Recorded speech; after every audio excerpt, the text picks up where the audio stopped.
nós falaremos hoje a respeito da importância do ensino cristão no mundo atual. Então, nós estamos aqui na nossa última lição, nós chegamos ao final de mais uma revista, nós tivemos aqui lições valiosas nesse ano, lições muito importantes, lições que falamos a respeito de vários temas, de vários assuntos. Então nós esperamos que essa meditação tenha sido uma meditação muito importante, muito legal na sua vida. Eu gostaria de mencionar alguns temas que nós falamos nesse ano.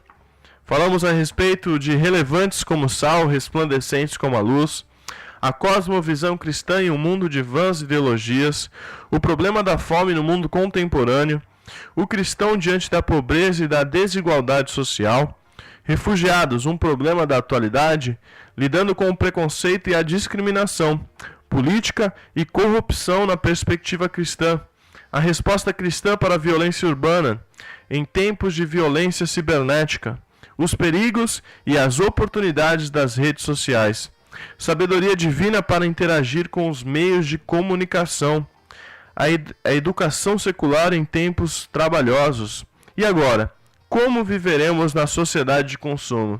E por último, a nossa lição aqui de hoje, a importância do ensino cristão no mundo atual.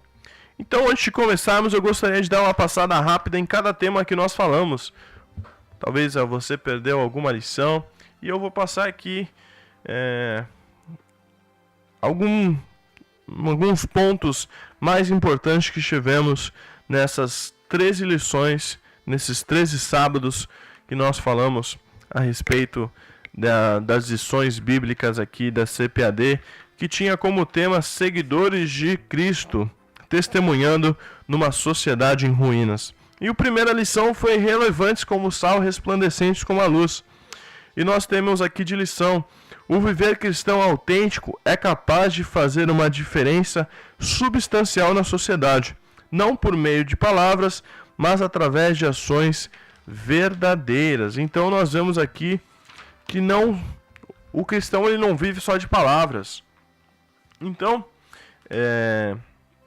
que nós possamos ser esse tipo de cristão, não um cristão só de falar, mas um cristão que, como a palavra diz, sal e luz. O sal ele não é uma coisa em perspectiva. O sal as pessoas percebem. Então que nós possamos ser assim na nossa vida cristã.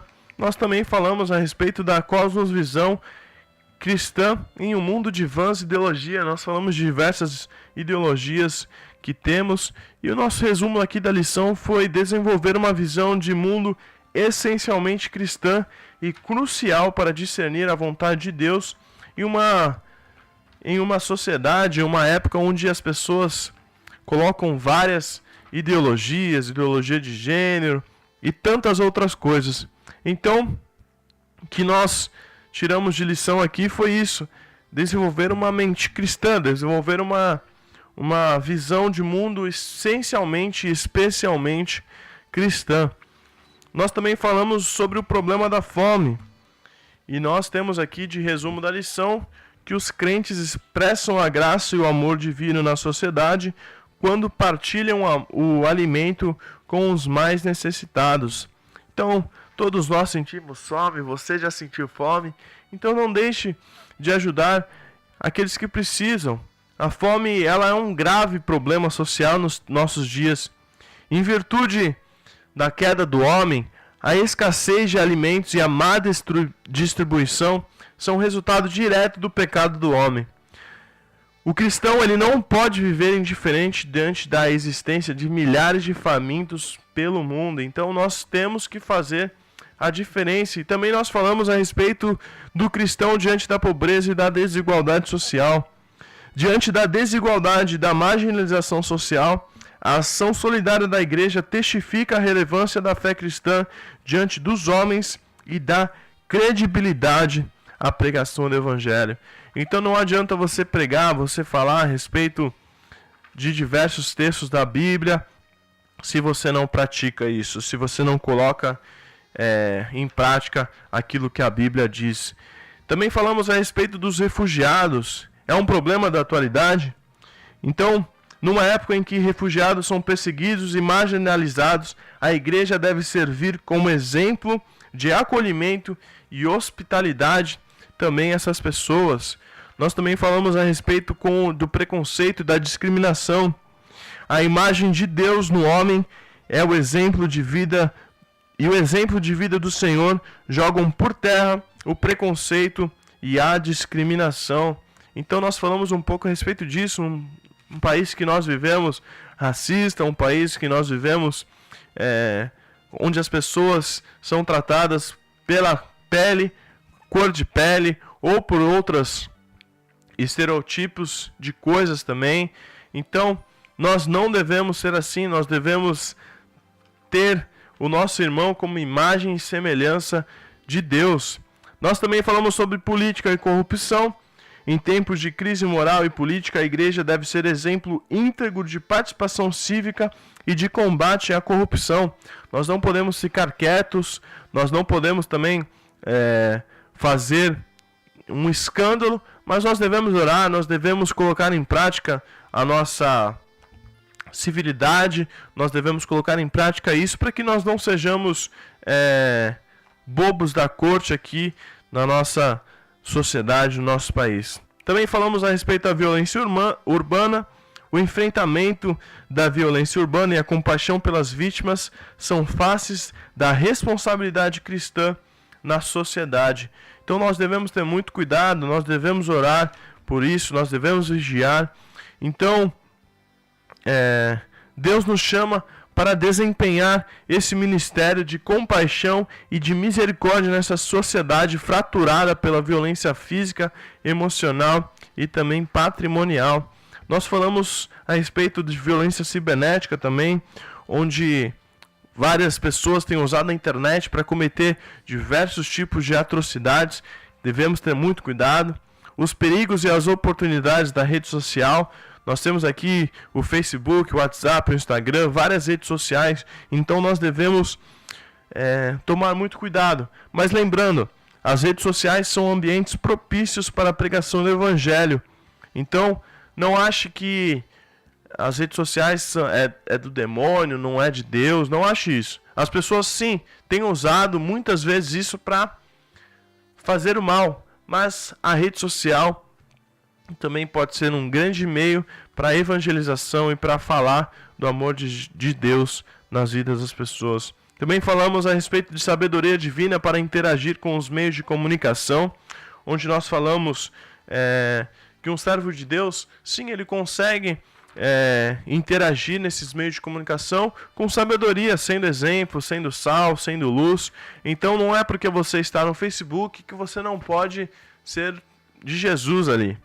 A educação secular em tempos trabalhosos, nós vimos diversos escândalos de livros, de pessoas que estão na escola, na faculdade, sendo ensinados por livros pornográficos. Estamos vivendo aí uma crise nas escolas, então nós falamos a respeito disso, como nós devemos fazer no meio estudantil. Então nós devemos fazer a diferença, assim como Daniel e seus amigos fizeram, que nós possamos sobressair nesse meio estudantil, que nós possamos fazer a diferença.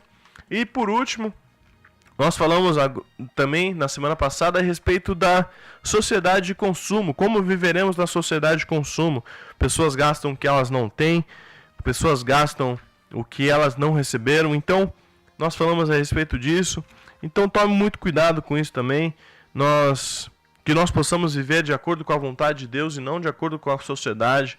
Lá saiu o último iPhone 32, eu vou ter que comprar. Não, que nós possamos viver de acordo com a vontade de Deus e não de acordo com o que a sociedade nos impõe, que a sociedade nos coloca para vivermos.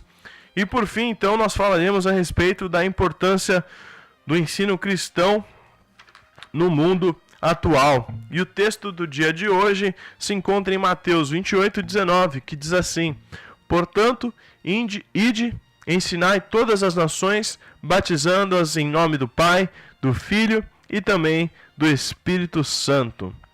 O ensino bíblico cristocêntrico nos ajuda a viver como sal e luz no mundo. Então é isso que eu acabei de falar. Se nós vivemos diferentes nessa sociedade, se nós vivemos diferentes aqui na nossa sociedade, nós viveremos como sal e luz. E muitas pessoas chegarão a Cristo através dessa nossa diferença. Então nessa aula derradeira nós falaremos a respeito dessa importância do ensino cristão no mundo atual. Nós veremos que somente por meio do conhecimento da palavra de Deus temos condições de sermos sal e luz em meio a uma sociedade em ruínas. Então que nessa lição que nós possamos refletir a respeito dos principais pontos que foram estudados no decorrer do nosso trimestre aí, das nossas lições que eu acabei de falar. E ao final nós vamos orar pedindo que o Espírito Santo, pedindo para que Deus nos inspire e nos dirija para que nós possamos sal e luz diante dos homens e diante dessa sociedade tão pervertida, tão corrupta em que nós estamos vivendo. E eu gostaria de ler Deuteronômio 6, dos capítulos 6 a 9, e diz assim: E estas palavras que hoje te ordeno estarão no teu coração, e as intimarás a teus filhos, e delas falarás, assentado em tua casa e andando pelo caminho, e deitando-te e levantando-te. Também as atarás por sinal na tua mão, e te será por testeiras entre os teus olhos, e as escreverás nos umbrais da tua casa e nas tuas portas. Então nós lemos aqui que a palavra de Deus ela deve ser fixada em nossas vidas, ela deve ser fixada em nossa mente, onde nós formos, a palavra de Deus ela deve estar alicerçada em nós. E eu gostaria de ler aqui também na versão NVI, para que fique um entendimento mais claro. E diz assim, versículo 6, Deuteronômio 6, versículos 6 a 9. Que todas essas palavras que hoje lhe ordeno estejam em seu coração. Ensine-as com persistência a seus filhos. Converse sobre elas quando estiver sentado em casa, quando estiver andando pelo caminho, quando se deitar e quando se levantar. Amarre-as como um sinal nos braços e prenda-as na testa. Escreva-as nas batentes das portas de sua casa e em seus portões. Então a palavra de Deus ela deve ser fixada em você. Você não vai sair com um versículo bíblico na testa por aí andando na rua. Isso não é o que a palavra de Deus está dizendo, mas fixe isso na sua cabeça, coloque na sua cabeça isso.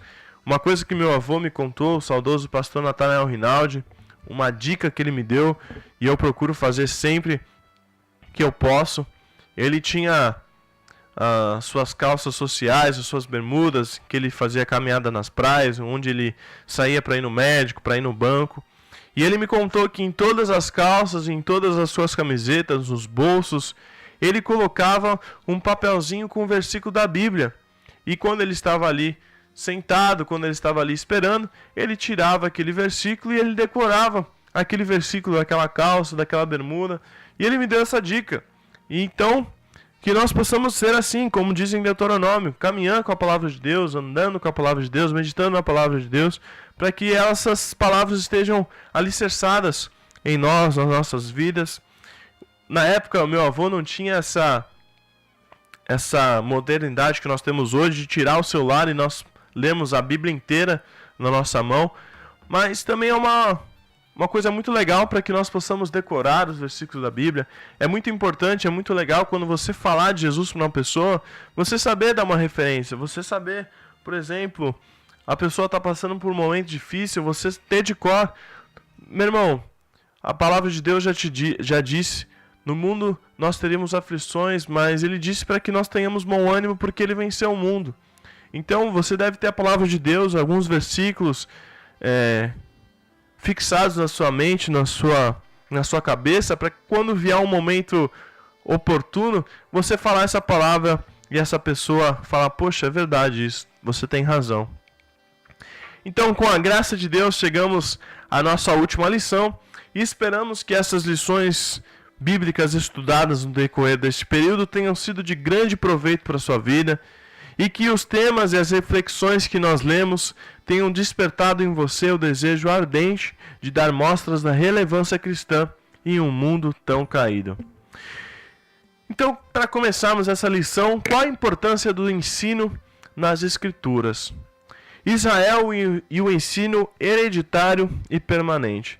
No Antigo Testamento, nós vemos que toda a tradição e história de Israel era pautada pela necessidade do ensino da lei de Deus para as gerações seguintes. Como o plano de Deus para Israel envolvia as gerações futuras, era imprescindível que os pais transmitissem aos seus filhos a lei do Senhor de forma efetiva. O ensino, por isso, tinha prioridade entre os judeus.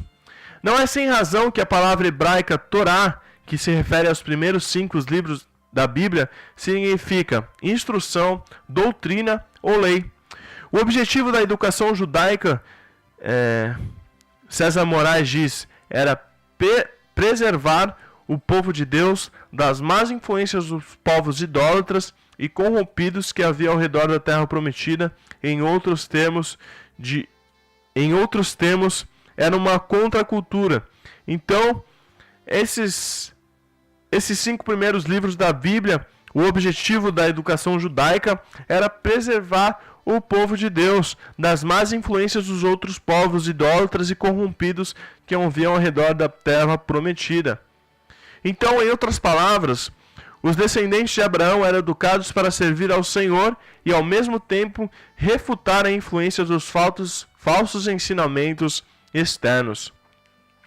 E é óbvio que sempre que o povo israelita abandonava o ensino e a prática da lei, toda a nação era afetada.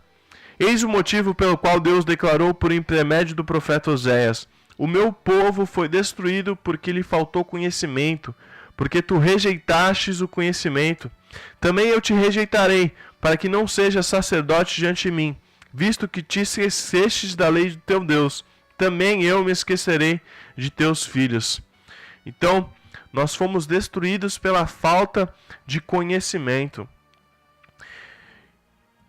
O cristão, a escola e a universidade. A Bíblia não aprova o anti-intelectualismo e a aversão ao estudo sistematizado. Embora desabone o orgulho de filósofos humanistas, a palavra de Deus aprecia o conhecimento, pois essas escrituras partem do pressuposto de que o homem foi criado à imagem e à semelhança de Deus, e por isso é um ser inteligente, é um ser comunicativo, com capacidade de aprender e ensinar.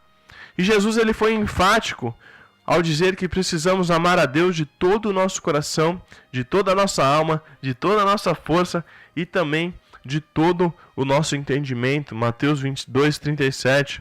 E logo, valorizar a vida da mente é algo tão espiritual quanto pregar, ensinar ou louvar. É uma atividade que deve ser feita em sintonia com a palavra e para a glorificação do nome do Senhor. A Bíblia possui várias passagens exaltando o conhecimento e a sabedoria e alerta os perigos da sua falta. Então, meu irmão, não adianta você, eu sei a Bíblia, eu sei a palavra de Deus, isso pra mim tá bom, eu não preciso estudar, não preciso me qualificar mais, já fiz o ensino médio, já terminei, não preciso fazer uma faculdade, não preciso fazer mais. Meu irmão, faça, estude, é muito bom ter esses momentos de estudo, você poder sentar numa roda e conversar a respeito de diversos assuntos, falar de política, falar de diversos assuntos e ter um papo cabeça. As pessoas gostam disso, pessoas que têm opiniões, pessoas que falam a mesma língua. Então busque isso, busque conhecimento. Nós devemos sempre buscar a presença de Deus, a palavra de Deus, buscar conhecimento da palavra de Deus, mas nós também precisamos ter sabedoria para vivermos no nosso intelectual. Nós não queremos ser burros, nós não queremos sair aí na rua e não saber conversar com as pessoas porque nós não interessamos pelos assuntos da sociedade, porque nós não temos vontade de estudar, nós temos preguiça de estudar. O que nós vemos mais por aí são pessoas preguiçosas, pessoas que não gostam de estudar, não gostam de estudar a sua profissão, de buscar qualificação na sua profissão. Fazem a faculdade e fica por isso mesmo, não buscam inovação na sua área. Então que nós possamos ter isso. Valorizar a vida da mente é algo tão espiritual quanto pregar, ensinar ou louvar. Então, que nós possamos ter esse preparo.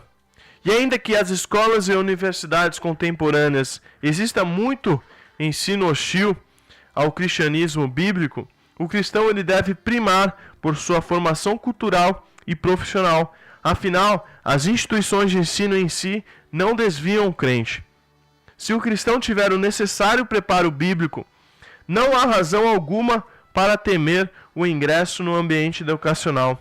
Certamente, tal preparo envolve uma educação cristã abrangente, capaz de habilitar o crente a defender de forma consistente suas convicções no ambiente escolar, de modo a refutar as ideias e opiniões que se levantam contra o conhecimento de Deus e levando cativo todo o entendimento à obediência de Cristo.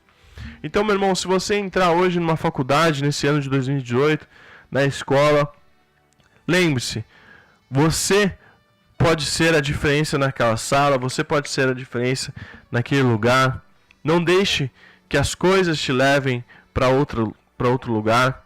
Tenha o seu ensino cristão alicerçado na sua mente, para que você possa fazer a diferença, para que você possa ser sal e luz dentro da sua escola, dentro da sua faculdade, da sua universidade. Que você não seja influenciado por outras pessoas e por esses ensinos hostis que ainda existem dentro das escolas e dentro das universidades. Valorizar a vida da mente é algo tão espiritual quanto pregar, ensinar ou louvar. É uma atividade que deve ser feita em sintonia com a palavra e para a glorificação do nome do Senhor. Se o cristão tiver o necessário preparo bíblico, não há razão alguma para temer o ingresso no ambiente educacional. Você que vai para a faculdade, você que vai para a escola, para a pós-graduação, para o ensino técnico, não tenha medo. Você que tem o preparo bíblico, não há razão alguma para temer o ingresso nesse ambiente. Você vai ser a diferença, você vai ser o sal, você vai ser a luz dentro daquele lugar. Então que você possa ter isso na sua mente. Eu gostaria de ler um texto aqui de um livro do Valmir Nascimento, O Cristão e a Universidade. E diz assim: pesquisas como estas nos dão a falsa impressão de que a universidade não é lugar para aqueles que professam a fé cristã. A priori, os números indicam que ao ingressar na universidade, o jovem cristão fatalmente será levado a esfriar na fé e a abandonar a igreja e as suas doutrinas. E se tais conclusões estiverem realmente corretas, não há motivo para defender e muito menos incentivar a ida dos cristãos para um lugar que os fará mais cedo ou mais tarde desacreditar na veracidade das escrituras e nas doutrinas do cristianismo. Para alguns isso seria o mesmo que mandá-los para o campo de batalha, tendo a morte espiritual como consequência inescapável. E diante desse panorama, muitos líderes cristãos não encaram a instituição universitária com bons olhos. Além do ambiente intelectual hostil, a possibilidade do desviamento ou do desvirtuamento moral é outro argumento invocado para apontar o risco de o cristão frequentar um curso superior. Outros ainda recorrem a passagens bíblicas analisadas fora do seu contexto para suscitar uma espécie de anti-intelectualismo evangélico, afastando os seguidores de Cristo da ciência, da filosofia e do conhecimento secular. Então, meu irmão, não caia nessa pegadinha, não caia nesse erro. Se você tem um preparo bíblico necessário, não há razão alguma para temer, não há razão alguma para ter medo ao ingressar no ambiente educacional. Vá lá na sua escola, na sua faculdade e faça você a diferença nesse lugar. E para vivermos nesse mundo caído de forma que agrade a Deus, não podemos negligenciar o ensino e o conhecimento das verdades bíblicas, pois somente assim vamos confrontar o pecado e testemunhar o amor de Deus até a volta da vinda de Jesus. Então, que você faça a diferença, confronte o pecado e testemunhe desse amor tão grande de Jesus. Que Deus abençoe muito sua vida. Eu gostaria de orar, assim como eu disse no começo aqui da lição, para que nós possamos ser sal e luz, para que o Espírito Santo nos inspire e nos dirija para que nós possamos ser sal e luz e que possamos ser seguidores de Cristo, testemunhando uma sociedade em ruínas. Senhor, meu Deus e Pai, te agradeço por mais um dia de vida, pela oportunidade que temos aqui de falar do teu amor. Obrigado por essas 14 lições que tivemos aqui nesse trimestre, falando a respeito de sermos teus seguidores, Jesus. Que nós possamos testemunhar do teu amor, da tua vida, aqui nessa sociedade em ruínas. Que possamos ser relevantes como sal e que possamos ser resplandecentes como a luz. Queremos ser sal e luz nessa sociedade corrompida. Nós queremos fazer a diferença. Nós queremos ser a diferença, Senhor. Usa as nossas vidas, eis-nos aqui para que possamos fazer a diferença. Em nome de Jesus, amém.